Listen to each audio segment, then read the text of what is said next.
ये बात तो आप और हम सभी जानते हैं कि वर्ल्ड टेस्ट चैंपियनशिप 2023 के लिहाज से बॉर्डर गावस्कर ट्रॉफी एक तरह का सेमीफाइनल बन चुका है, क्योंकि बॉर्डर गावस्कर ट्रॉफी पहले तो नाम ही काफी है। इस सीरीज के अंदर भारत और ऑस्ट्रेलिया 4 मैचों की टेस्ट सीरीज खेलने वाली है। ये सारे के सारे मुकाबले टीम इंडिया अपने घरेलू सरजमी पर खेलेगी। ऑस्ट्रेलिया टीम इंडिया पहुंच चुकी है, लेकिन केवल और केवल बॉर्डर गावस्कर ट्रॉफी ही भारत का WTC का फाइनल का सफर तय करेगी। ऑस्ट्रेलिया को हराने पर ही टीम इंडिया WTC के फाइनल में दूसरी बार प्रवेश कर पाएगी, और इसके लिए कप्तान रोहित शर्मा टीम इंडिया के हैं और उप कप्तान KL राहुल को बनाया गया है। लेकिन हम आपको यह भी बता दें कि कप्तान रोहित शर्मा ने अपनी टीम में बॉर्डर गावस्कर ट्रॉफी के लिए WTC के फाइनल में जाने के लिए कुछ बड़े बदलाव किए हैं। एक तो पहले स्क्वाड घोषित की गई थी, लेकिन उसके बाद अब एक और स्क्वाड घोषित की गई है, जिसमें 4-5 बड़े बदलाव है। बॉर्डर गावस्कर ट्रॉफी के लिए क्या होगी टीम इंडिया की कंफर्म्ड ऑफिशियल स्क्वाड, चलिए जानते हैं इसे खास रिपोर्ट में। तो जी हाँ, वीडियो में आगे बढ़ेंगे और आपको बताएंगे सब कुछ, लेकिन आगे बढ़ने से पहले हम आपकी एक छोटी सी राय जानना चाहते हैं। क्या बॉर्डर गावस्कर ट्रॉफी जीतकर टीम इंडिया ऑस्ट्रेलिया को हराकर WTC के फाइनल में जगह बना पाएगी भी या नहीं? कमेंट सेक्शन में आप क्या सोचते हैं, आप अपनी राय जरूर बताइएगा। तो जी हाँ, भारत और ऑस्ट्रेलिया के बीच में 4 मैचों की टेस्ट सीरीज का आगाज हो चुका है और इसके लिए टीम इंडिया का टेस्ट स्क्वाड भी घोषित हो चुका है, जिसमें हाल ही में कुछ बड़े बदलाव भी हुए हैं, वो हम आपको इस वीडियो में बताने वाले हैं। हम आपको ये भी बताएंगे कि टीम इंडिया की यहाँ पर कैलकुलेशंस क्या है। पहले कैलकुलेशंस को समझ लेते हैं, उसके बाद पूरी टेस्ट स्क्वाड बताते हैं। कैलकुलेशंस यही कहता है कि अगर भारत ने WTC के फाइनल में जगह बनानी है तो भारत को ये बॉर्डर गावस्कर ट्रॉफी जीतनी होगी और 2 की मार्जिन से जीतनी होगी। अगर जो भारत 4-0 से जीतता है फाइनल में 100%, 3-0 से जीतता है फाइनल में 100%, 3-1 से भी जीत जाता है तो भी भारत फाइनल में जाएगा। लेकिन अगर जो भारत इसको 2-0 से भी जीत जाता है तो भी जा सकता है फाइनल में, लेकिन अगर 2-1 हो गया तो फिर डिफिकल्टी बढ़ेगी। ऑस्ट्रेलिया किसी भी हालत में 2 मुकाबले नहीं जीतना चाहिए और भारत को जीतने पड़ेंगे 3 मुकाबले, 2-0 फिर भी चलेगा।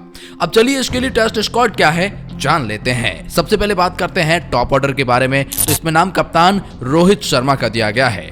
खैर, कप्तान है और बॉर्डर गावस्कर ट्रॉफी की पूरी जिम्मेदारी इनके ऊपर ही रहने वाली है। पिछले कुछ समय से टेस्ट खेले नहीं हैं और अब अपनी टेस्ट में भूमिका डाल चुके हैं। T20 नहीं खेल रहे थे, टेस्ट की तैयारी कर रहे थे। बहुत खतरनाक ओपनर बल्लेबाज है, टेस्ट में अपनी गेंदों को खेलना बहुत अच्छे से जानता है। रोहित शर्मा बहुत बड़े खिलाड़ी बनकर सामने आ रहे हैं। टेस्ट में तो बहुत ही कमाल के खिलाड़ी है। भारत की ओपनिंग पेयर में इनका नाम पहले से ही तय है। बहुत ही कमाल लाजवाब यहाँ पर खिलाड़ी रोहित शर्मा है। अपनी कप्तानी से अब इनके ऊपर बहुत ज्यादा प्रेशर रहेगा। टीम इंडिया को आगे ले जाने का प्रेशर, WTC के फाइनल में ले जाने का प्रेशर, बॉर्डर गावस्कर ट्रॉफी का प्रेशर। अब देखना होगा टीम इंडिया इस प्रेशर को कैसे झेलता है और ये टेस्ट सीरीज कहां जाती है। लेकिन इसके साथ में टॉप ऑर्डर में नाम KL राहुल का दिया गया है, जिन्हें उपकप्तान बनाया गया है। कमाल लाजवाब राहुल हालांकि अपनी टेस्ट की परफॉर्मेंस को लेकर और फॉर्म को लेकर काफी ज्यादा इनकी चिंताएं बनी हुई है। पहले T20 से बाहर किए गए और उसके बाद वनडे में भी खराब प्रदर्शन, शंका वहां पर भी उठी, लेकिन अब टेस्ट में इनको उपकप्तान बनाया गया है। बांग्लादेश के खिलाफ बल्ले से फ्लॉप प्रदर्शन करने के बावजूद भी टीम इंडिया में इनकी जगह पक्की की गई है और उपकप्तानी का दर्जा दिया गया है। कमाल के खिलाड़ी हैं, कमाल की परफॉर्मेंस ये करना जानते हैं और अब इनके ऊपर बहुत कुछ टीम इंडिया की उम्मीदें रहने वाली है। इसके साथ में नाम शुभमन गिल का भी दिया गया है। शुभमन गिल जिस फॉर्म और लय में है, उन्हें टेस्ट की प्लेइंग 11 से भी बाहर रखना टीम इंडिया के लिए बहुत बड़ा खतरा होगा। शुभमन गिल कमाल के खिलाड़ी है। T20 में हाल ही में शतक लगाया, वनडे में दोहरा शतक लगाए हैं। कमाल लाजवाब फॉर्म लेकर आ रहे हैं। टेस्ट तो इनका अपना फॉर्मेट है जहां पर ये अग्रेशन के साथ में खेलते हैं। कमाल के खिलाड़ी हैं। अगर यहाँ ये टिक जाते हैं तो फिर इनकी स्ट्राइक रेट बहुत कमाल की है और मेरे हिसाब से तो सबसे बड़ा जो प्लेयर होगा इस बॉर्डर गावस्कर ट्रॉफी में वो शुभमन गिल ही है, क्योंकि भारत का इनफॉर्म खिलाड़ी यही दिख रहा है और इसी के ऊपर भरोसा किया जा सकता है। इनके साथ में नाम दिया गया है चेतेश्वर पुजारा का। खैर, ये टीम इंडिया की दीवार है। जरूरत पड़ने पर एक छोर से विकेट को संभाल रखने की कैपेबिलिटी जो इस खिलाड़ी के पास में है वो किसी और के पास में नहीं है। इसीलिए चेतेश्वर पुजारा का टीम इंडिया की प्लेइंग 11 में भी जगह पक्की हो जाती है। चेतेश्वर पुजारा कमाल के खिलाड़ी है। टेस्ट में अपनी भूमिका बहुत अच्छे से जानते हैं, क्योंकि बाकी कोई फॉर्मेट ये खेलते भी नहीं है। शतक लगाया है बांग्लादेश के खिलाफ, बहुत अच्छी पारी यहाँ पर चेतेश्वर पुजारा ने खेली है। पारी को टीम इंडिया की जैसे नई दीवार भी कहा जाता है, एक छोर को संभालने की कैपेबिलिटी। जी हाँ, चेतेश्वर पुजारा इस स्क्वाड में शामिल है। इनके आगे नाम विराट कोहली का भी दिया गया है। खैर, ये टीम इंडिया की रन मशीन है। इनके इर्द गिर्द ही टीम इंडिया की पारी बुनने जाने वाली है। बहुत से रन बनाने की क्षमता इस खिलाड़ी के पास में है हैं और भारतीय घरेलू सरजमी पर तो खैर इस खिलाड़ी के क्या ही कहने। साफ तौर पर ऑस्ट्रेलिया के कुछ खिलाड़ियों ने माना है कि विराट से सावधान रहना होगा। जिस फॉर्म और लय में वो है और जिस प्रेशर मुकाबलों में वो परफॉर्मेंस देते हैं, वो टीम इंडिया के लिए बहुत बड़े खिलाड़ी है और हमारे लिए बहुत बड़े दुश्मन। साफ तौर पर जाहिर है रनौक के साथ टेस्ट में अब अपनी फॉर्म ढूंढ रहे विराट कोहली के ऊपर भी बड़ा प्रेशर रहने वाला है। विराट कोहली के साथ में नाम ईशान किशन का भी दिया गया है। बतौर विकेटकीपर बल्लेबाज टीम इंडिया में शामिल किया गया है। ईशान किशन हालांकि टेस्ट में बहुत ज्यादा नहीं खेले हैं, डेब्यू होगा शायद इनका, लेकिन इसके साथ में हम आपको ये भी बता दें कि टी20 में भी ये कोई खास नहीं खेल पा रहे थे। हाल ही में न्यूजीलैंड के खिलाफ बल्ले से बिल्कुल फ्लॉप साबित हुए हैं। अब ईशान किशन को टीम इंडिया की प्लेइंग 11 तो क्या टेस्ट स्क्वाड में इसीलिए जगह मिली है क्योंकि ऋषभ पंत चोटिल है और लेफ्ट हैंडेड बल्लेबाज कोई है नहीं। अब अगर जे यहां पर ईशान किशन को जगह बनानी है तो फिर बहुत अच्छा प्रदर्शन करके आगे बढ़ना होगा। इनके साथ में नाम KS भरत का भी दिया गया है। हालांकि इन्हें पिछले कुछ समय से नहीं, लंबे समय से टीम इंडिया के बैकअप विकेटकीपर के तौर पर इस्तेमाल किया जा रहा था, लेकिन जब अब वक्त आ गया है कि ऋषभ पंत बाहर है, उनका कोई लेना देना नहीं है, तो फिर KS भरत को मौका मिलेगा टीम इंडिया की प्लेइंग 11 में। यह खिलाड़ी बहुत ही कमाल की बैटिंग करता है, बल्लेबाजी करता है, विकेट कीपिंग की स्किल इस खिलाड़ी के पास है और काफी समय से टीम इंडिया की दूसरी पसंद रहे हैं। तो कई लोग मानते हैं कि इनकी जगह प्लेइंग 11 में भी पक्की है, लेकिन फिलहाल स्क्वाड में इनका नाम दिया गया है। इन सबके बीच में नाम सूर्य कुमार यादव का भी आता है। खैर टी20 फॉर्मेट के नंबर 1 खिलाड़ी ये खिलाड़ी बना हुआ है, लगातार अच्छा कर रहा था, लेकिन अब तो टेस्ट में भी इनका नाम आ गया है। सूर्य कुमार यादव क्या कमाल के ही खिलाड़ी है और जिस तरह की प्रदर्शन ये करते हैं, किसी भी गेंदबाजी आक्रमण के लिए धज्जियां उड़ा सकते हैं। टेस्ट में अब चूंकि एक बेसबॉल क्रिकेट आ चुका है, यानी कि आक्रामक रवैया अपनाने वाले खिलाड़ियों को जगह मिल रही है, इस लिहाज से भी शायद सूर्य कुमार यादव को मौका मिला है। खैर आगे बढ़ते हैं और अब जानते हैं टीम इंडिया की गेंदबाजी और ऑलराउंडर लाइनअप के बारे में।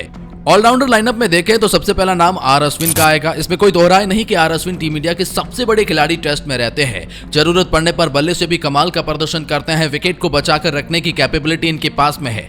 लेकिन हम आपको यह भी बता दें कि आर अश्विन गेंदबाजी तो खैर इनकी क्या ही कहने, भारतीय घरेलू सरजमी पर तो ये तुरुप के एक हैं, खतरनाक गेंद करते हैं, गेंदों को घुमाने की क्षमता इनके पास में है। टीम इंडिया का बहुत बड़ा खिलाड़ी है आर अश्विन। इनके साथ में नाम अक्षर पटेल का भी दिया गया है। अक्षर पटेल के भी क्या ही कहने, भारतीय घरेलू सरजमी पर तो इनकी गेंदों को खेल पाना किसी भी बल्लेबाज के लिए आसान नहीं है। अक्षर पटेल बहुत बड़े खिलाड़ी बनकर सामने आए हैं, पिछले कुछ समय से बल्ले से भी महत्वपूर्ण योगदान दे रहे हैं और अब तो रविंद्र जडेजा बाहर हो चुके हैं, उनका अब इस स्क्वाड से कोई लेना देना नहीं, तो अक्षर पटेल की प्लेइंग 11 में भी जगह पक्की हो जाती है। फिलहाल टेस्ट स्क्वाड में इनका नाम भी दिया गया है।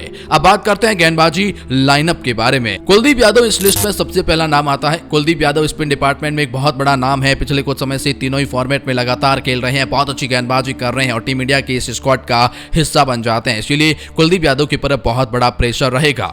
इनके साथ में तेज गेंदबाजी में नाम मोहम्मद शमी का भी आएगा। शमी के पास जो एक्सपीरियंस है वो किसी खिलाड़ी के पास नहीं। शमी के पास पिच पर कोई बड़ी मदद नहीं मिलती है। शमी को फ्लैट पिच पर भी ये गेंदों को घुमाना जानते हैं, इनकी काबिलियत के दम पर ही इन्हें टेस्ट स्क्वाड में भी फिर जगह मिली है। मोहम्मद सिराज इनमें लिस्ट में शामिल है। खैर मोहम्मद सिराज के भी क्या ही कहने, क्या गेंदबाजी करते हैं, क्या खिलाड़ी है। टेस्ट में तो खैर टीम इंडिया का नंबर 1 तेज गेंदबाज है, ओडीआई फॉर्मेट में नंबर 1 रैंकिंग बन चुके हैं, दुनिया के सबसे खतरनाक खिलाड़ियों में ये शुमार हो चुके हैं और बॉर्डर गावस्कर ट्रॉफी में इनके ऊपर बहुत बड़ी जिम्मेदारी रहेगी। उमेश यादव इस लिस्ट में और नाम आ जाता है। उमेश यादव भी कमाल के खिलाड़ी है, अपनी रफ्तार से काफी अच्छी गेंदबाजी करते हैं, टीम इंडिया के मिडिल ऑर्डर में आकर अच्छी गेंदबाजी करना ये जानते हैं। उमेश यादव भी इस लिस्ट में शामिल है और इनके साथ में नाम जयदेव उनादकट का भी दिया गया है। जयदेव उनादकट एक बहुत बड़ा नाम है, कई सालों बाद इनकी टीम इंडिया में वापसी हुई है। तो खैर अब हम आपको बता दें कि श्रेयस अय्यर चोटिल होने की वजह से पहले टेस्ट से बाहर हुए हैं। अब हालांकि स्क्वाड में इनका नाम है, लेकिन एक क्वेश्चन मार्क बना हुआ है। इनके साथ में रविंद्र जडेजा भी 1-2 टेस्ट सीरीज से शायद 1-2 टेस्ट मुकाबलों से बाहर हो चुके हैं, फिट इतने ज्यादा है नहीं। तो कुल मिलाकर अब ये टीम इंडिया की टेस्ट स्क्वाड बनी है, जहां पर ये 2 बड़े बदलाव हैं। इनकी जगह पर अब किन खिलाड़ियों को मौका मिलेगा, ऑफिशियल अनाउंसमेंट अब आपको बताएंगे। बाकी आपकी क्या राय है?